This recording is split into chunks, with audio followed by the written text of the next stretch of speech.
Allahu Allahu Allahu Allah Allahu Allahu Allahu Allah. Nawaitu ta'aluma wa ta'lima wa tadhakkura wa tadhkira wan naf'a wal intifa'a wal ifadata wal istifadata wal hassa ala tamassuki bi kitabillahi wa sunnati rasulih wa du'a ila al-huda wa dalalata ala al-khair ibtigha'a wajhillahi wa mardatihi wa qurbihi wa sawabihi. Assalamualaikum warahmatullahi wabarakatuh. Alhamdulillah, kita diberi pertolongan Allah Subhanahu wa Ta'ala untuk bisa melanjutkan ngaji kita, yaitu kitab Ayyuhal Walad. Mudah-mudahan kita semua ini yang mengaji kitab Ayyuhal Walad diberikan Allah Subhanahu wa Ta'ala kesehatan, kesabaran, kekuatan di dalam kita menjalani ibadah puasa di bulan Ramadan. Diberi keluarga kita semuanya diberi kekuatan, kesabaran di dalam kita diberi cobaan Allah Subhanahu wa Ta'ala, ujian Allah Subhanahu wa Ta'ala berupa tetap adanya wabah corona. Mudah-mudahan Allah berkenan memberikan pahala pada kita semua atas kesabaran kita, keluarga kita dalam menghadapi ujian wabah corona ini. Dan Allah mudah-mudahan segera secepatnya untuk menghilangkan wabah ini. Maka setiap kita ngaji, kita selalu berdoa untuk Allah Subhanahu wa Ta'ala segera menghilangkan wabah ini, sehingga kita semua dapat beraktivitas dengan situasi yang normal. Alhamdulillah. Mari kita lanjutkan ngaji kita, karena sudah pada bagian yang ke-18 daripada nasihat Al-Imam Al-Ghazali, nasihat yang ke-18. Kemarin terakhir pada nasihat yang ke-17 telah disampaikan oleh beliau bahwasanya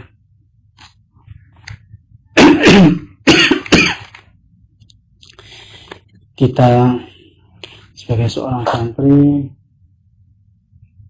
harus menjaga adab-adab secara zahir maupun adab-adab secara batin pada guru-guru kita, pada pengasuh-pengasuh kita, kepada para masyayikh, kiai-kiai kita. Adab secara zahir dan adab secara batin.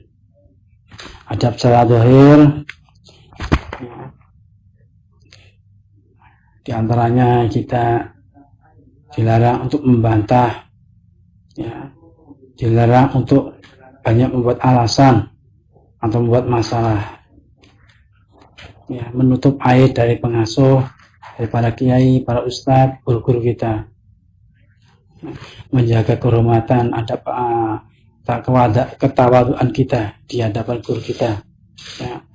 Dipercontohkan dengan tidak meletakkan sajadah di hadapan guru kita kecuali pada sholat. Kalau sudah sholat segera diangkat. Tidak banyak sholat sunnah di hadapan beliau, para guru kita. Kemudian melakukan perintahnya guru sesuai dengan kemampuan kita. Adab secara batin diantaranya bahwasanya apa yang didengar dan diterima dari gurunya secara zahir, maka kita sebagai santri, sebagai muridnya, jangan sampai mengingkarinya di dalam batin, baik di dalam ucapan atau perbuatan. Supaya apa? Supaya kita tidak memiliki sifat munafik, ngasani gurune, atau menjaga gurunya di depan banyak orang, dari teman-temannya, itu hal yang lebih buruk ya dari seorang santri, sampai ngerasani barang ya. Nah, itu kita sebagai santri juga menjaga adab batin terhadap pertemanan. Jangan sampai kita berteman dengan orang-orang atau teman-teman kita ya yang tidak mempunyai akhlak yang baik ya, yang akhlaknya tercela, yang bisa mengakibatkan kita hanyut dalam kemaksiatan. Yang terakhir kemarin yang disampaikan Al-Imam Ghazali terhadap adab batin. Santri itu harus juga tirakat riyadhah ya, belajar riyadhah, melatih diri ya untuk menjadi seorang yang makrifat ya, untuk selalu dekat pada Allah dengan cara adab-adab batin, yaitu jangan sampai kita melakukan perbuatan-perbuatan atau akhlak yang tercela ya, akhlak-akhlak yang itu merupakan bentuk akhlaknya para setan. Nah, itu jangan sampai. Itu kemarin yang kita ngaji dari kitab Yal Walad, ada nasihat yang menghadiri bagian ke-17. Itu bagian memang saya pilah-pilah menjadi 27 ya, 27. Kita pilah-pilah berdasarkan topik bahasan ya. Sekarang kita melanjutkan bagian yang ke-18 dari nasihat Al-Imam Al-Ghazali. Bismillahirrahmanirrahim. Summa a'lam, mangko kari-kari ngerti sira annat tasawufa ing setune tasawuf iku lahu tetep keduwe tasawuf khoslatani utawi tingkah loro. Al istiqamatu yaiku jejeg, al istiqamatu yaiku jejeg ajeg, al istiqamatu yaiku jejeg ajeg ma'allahi ta'ala ing dalam satane Gusti Allah ta'ala. Wasukunu lan anteng anil khalqi anda saking makhluk.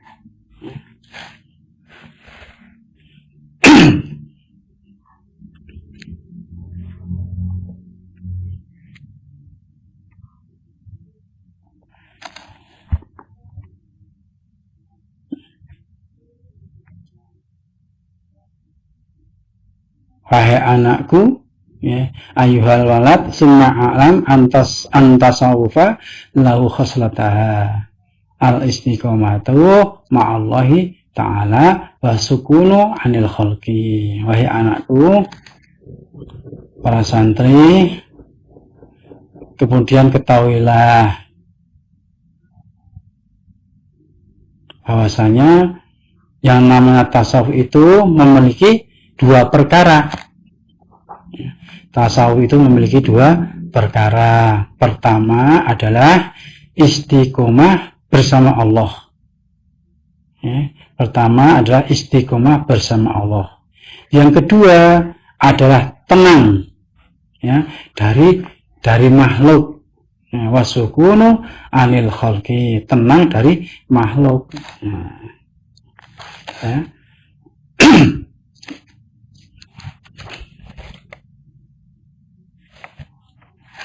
Jadi yang namanya tasawuf itu sekali lagi memiliki dua perkara ya, yaitu istiqomah bersama Allah Ta'ala, yang kedua tenang dari makhluk ya.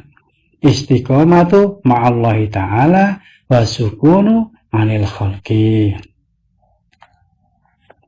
Faman mongko utawi sapane wong istiqomah ma'allahi lamun iku istiqomah yoman ing dalam satane Gusti Allah azza wa jalla wa asana lan ambagusake yoman khuluquhu ing pakartine man binasi kelawan menungso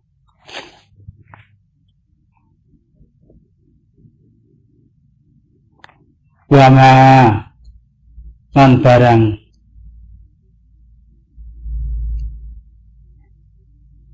malahum wa amalahum lan nyerawungi yoman ing nas fil hilmi kelawan aris bijaksana fahuwa mongko utawi man iku sufiyun ahlu tasawuf. Jadi kalau seseorang yang itu sudah melaksanakan dia istiqomah bersama Allah, yang melaksanakan dua perkara tadi, yaitu beristiqomah bersama Allah dan berperilaku baik dengan sesama manusia, yang wasukunu anil khalqi, yang anteng berperilaku yang baik terhadap sesama manusia. Ya, kemudian orang tersebut bergaul dengan manusia dengan bijaksana. Nah, maka orang yang berperilaku seperti itu adalah orang itu sudah sebagai seorang tasawuf, seorang sufi. Nah, jadi kalau kita ini sudah ya istiqomah bersama Allah, kemudian berperilaku baik atau tenang sesama manusia atau makhluk, kemudian bergaul dengan manusia dengan bijaksana, maka kita ini sudah otomatis sebagai seorang sufi, dikatakan seorang sufi. Ya, hubungan kita hablum minallahnya baik pada Allah, hablum minannasnya dengan sama manusia juga baik. Hablum minallah dengan Allah baik dan melaksanakan perintah-perintah Allah sesuai dengan syariat-syariat Allah Subhanahu wa taala, menjauhi larangan Allah, kemudian mempunyai akhlak yang baik sama manusia. Ya. Kita melaksanakan sebagai mukmin yang sempurna, yaitu mempunyai akhlak yang sempurna. Ya. Akmalul mu'minina ya. Imanan ahsanuhum khuluqa. Sebaik-baik sesempurna ya.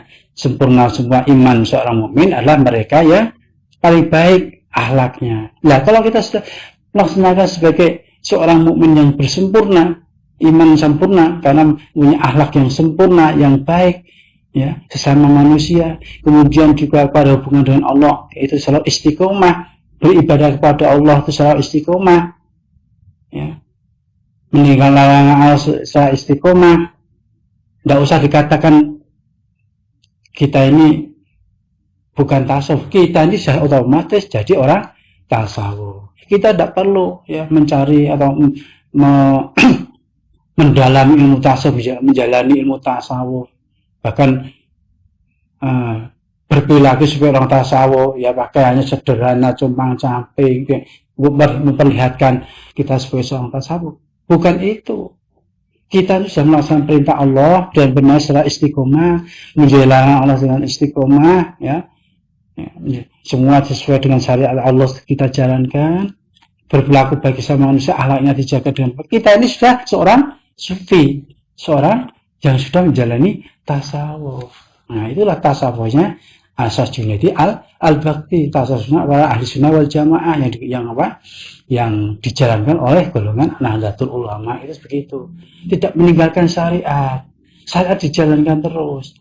Nah, maka adab-adab ya, adab-adab kita secara zahir dan batin kepada sama manusia, ya kepada amal-amal kita, adab kepada amal-amal kita, adab kita kepada Allah Subhanahu wa taala, kita laksanakan semua.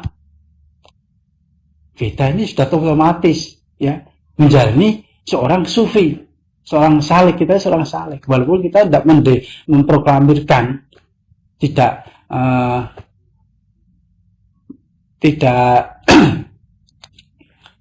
mengesahkan atau tidak menunjukkan bahwa kita ahli tasawuf, sedang menjalani ilmu tasawuf, tetapi dengan perilaku kita ini sudah termasuk kita otomatis kita sudah menjalankan ilmu tasawuf, sufi. Jadi dengan kata lain, orang sufi, orang tasawuf itu belum tentu mereka yang kelihatan mendalami ilmu tasawuf dengan perilaku pakaiannya, dengan perilaku mereka sehari-hari. Bukan itu. Ya. Bisa mungkin seperti itu, tetapi seperti kita kalau menjalankan ya takwa kepada Allah, istiqomah dalam perintah Allah, ya, menjauhi larang Allah, menjaga akhlak kita kepada manusia, menjaga akhlak pribadi kita, menjaga akhlak batin kita, dzikir kita pada Allah Subhanahu wa taala, pada guru-guru kita. Kita ini sudah disebut seorang tasawuf, seorang sufi. Nah, ya, jangan keliru kita. Walaupun kita itu bukan memproklamirkan diri sebagai seorang ahli tasawuf, mengikuti thariqat, mengikuti jalan ini, penampilan kita seperti orang tasawuf, bukan, belum tentu. Bisa saja kita itu berpakaian yang baik, tapi akhlak kita itu baik.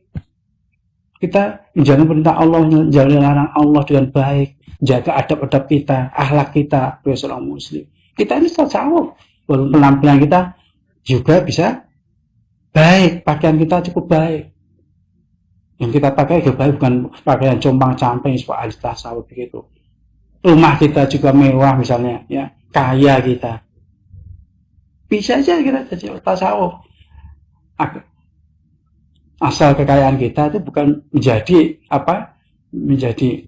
tujuan utama. Kekayaan yang kita punya ya hanya untuk jalan ibadah. Ya. Ini kita nggak hubudunya. Bisa aja kita tasawuf ya kalau kita sudah melakukan dua perkara tadi, ya, istiqomah bersama Allah dan tenang, ya, tenang sesama makhluk, ya, bergaul dengan manusia secara bijaksana, berperilaku baik dengan sama manusia. Kanjeng Nabi ini kok seorang tasawuf sufi, ya, Kanjeng Nabi bukan memperkenalkan diri bahwa beliau itu seorang tasawuf sufi, tapi perilakunya keseharian beliau itu, ibadahnya dengan Allah, perilakunya sesama manusia itu yang baik, akhlak yang mulia, ya, akhlak yang berada pada tingkat yang agung akhlaknya. Ya. Itu sudah menunjukkan beliau itu Kanjeng Nabi seorang tasawuf, seorang sufi, ya.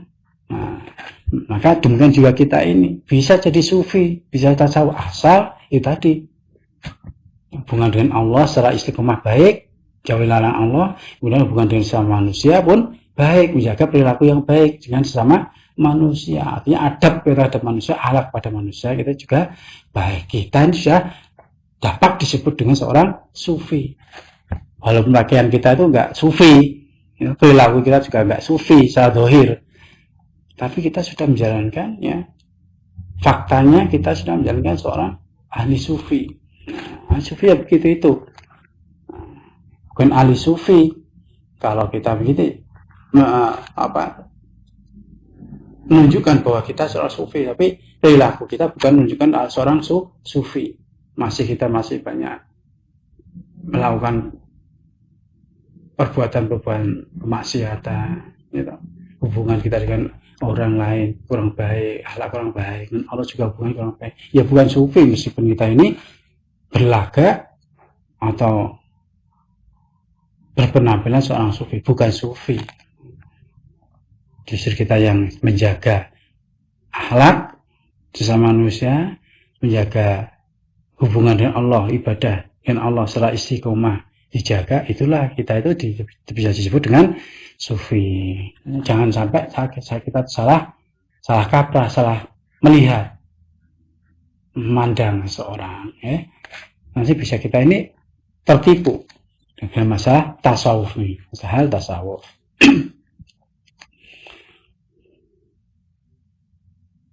Wal istiqomatu utawi istiqomah iku ayaf dia yanto nebus yoman hadon nafsihi ing bagiane nafsune man ala amrillahi ta'ala ing atase perintah Gusti Allah Ta'ala. Nah, yang dinamakan dengan istiqomah, ya, bersama Allah Ta'ala hanya bisa menjadikan orang itu melaksanakan tasawuf, ya, sebagai perilaku orang tasawuf, ya, agar kita dapat disebut seorang tasawuf, ya, yang dimaksud dengan istiqomah itu adalah mengorbankan kesenangan diri kita untuk menjalankan perintah Allah. Jadi mendahulukan perintah Allah daripada kepentingan kita, nafsu kita. Ya. Kepentingan Allah di nomor satukan. Ya. Contoh misalnya, kita ini misalnya ada azan, ya, waktunya sholat, ya, kita sedang bekerja, ya, yang bisa ditinggalkan. Nah, kita ini loh, namanya tawakal istiqomah, yaitu mendahulukan sholat dulu, memenuhi panggilan Allah dulu, haknya Allah dulu dilakukan, baru kita nanti setelah itu melakukan kepentingan kita, keperluan kita. Itu contoh aja, ya. Contoh daripada mendahulukan kepentingan Allah, istiqomah dalam jalankan kepentingan Allah daripada kepentingan diri kita sendiri, ya. Atau dalam sisi lain, ya, yang ditunjukkan oleh contoh para sahabat, mereka itu kekurangan, ya, kekurangan, tahu dia itu kekurangan, ya, nggak ada yang dimakan, ya, hanya ada makan yang dipakai sehari, ya, keluarganya. Ada orang yang minta, sahabat yang minta, dia juga kurang. Akhirnya apa? Karena ingat daripada contoh daripada Kanjeng Nabi untuk mengorbankan, ya, yang kita punya untuk orang lain, maka diberikan kepada orang lain. Nah, contohnya demikian. Itu ada perintah Allah menginfakkan, ya, walaupun kita tidak punya. Nah, itulah contoh istiqomah, ya, di dalam mengorbankan kesenangan kita untuk perintah-perintah Allah. Banyak contoh-contoh yang itulah, ya, namanya istiqomah bersama Allah. Ya, al-istiqomah itu ma'allahi ta'ala.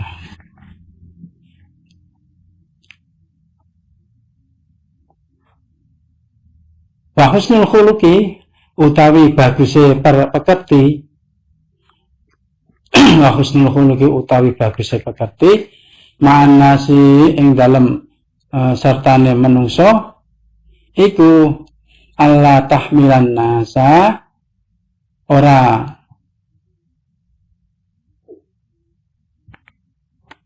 mikuli sira. Allah tahmila iku Allah tahmila yen ta ora mikuli sira annasa ing menungso. Ala murati ing atase ala murati nafsika ing atase karepe awak ira. Ala murati nafsika ing atase karepe awak ira. Bal nafsaka balik mikuli sira ing awak ira. Bal nafsaka balik mikuli sira nafsaka ing awak ira. Ala muradihim ing atase karepe nas. Malam yukhalifu selagine ora nulayani ya nas asyara ing agama.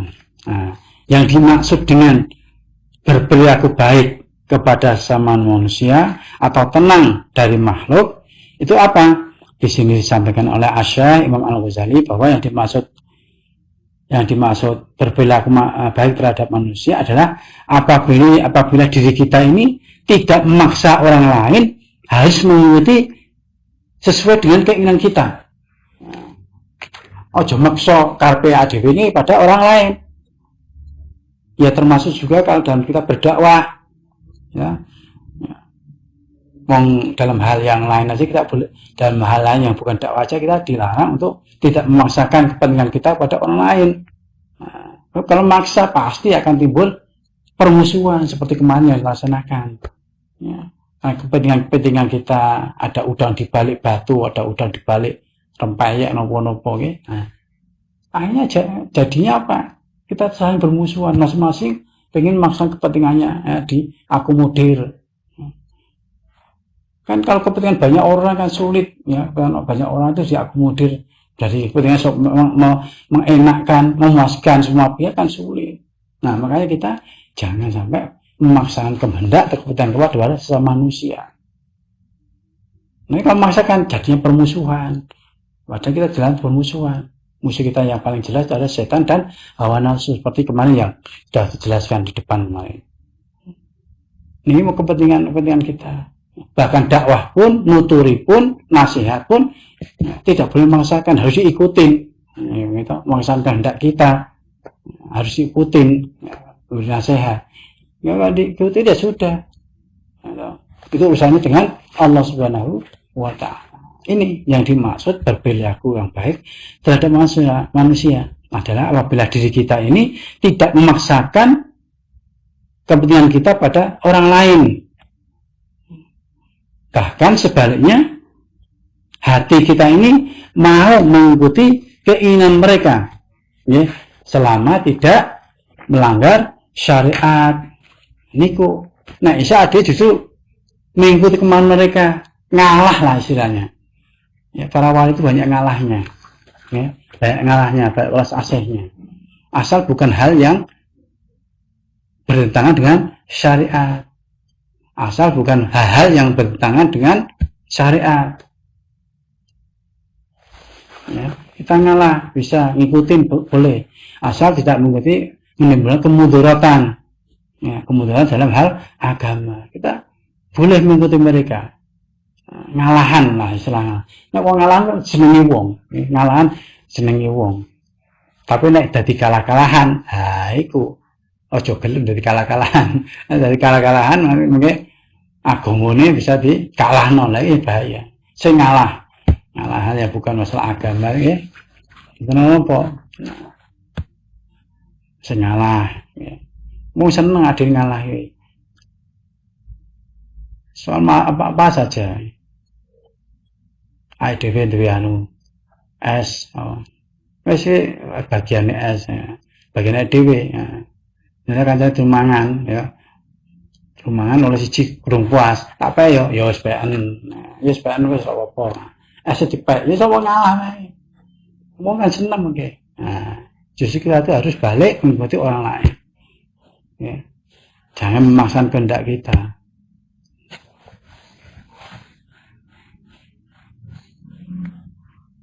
Itulah yang apa? Dua perkara yang menunjukkan orang itu melakukan tasawuf, ajaran tasawuf. Ya. Nah, intinya kita menjaga hubungan kita dengan Allah yang baik dan menjaga dengan sesama manusia juga baik. Hablum minallah wa hablum minannas. Dua perkara yang harus kita jaga. Tetap istiqomah bersama Allah dan berbuat baik sama manusia. Jamalul wujudi bidzikril ilah wa tasful hayatu binuri huda. Jamalul wujudi bidzikril ilah wa tasful hayatu binuri huda.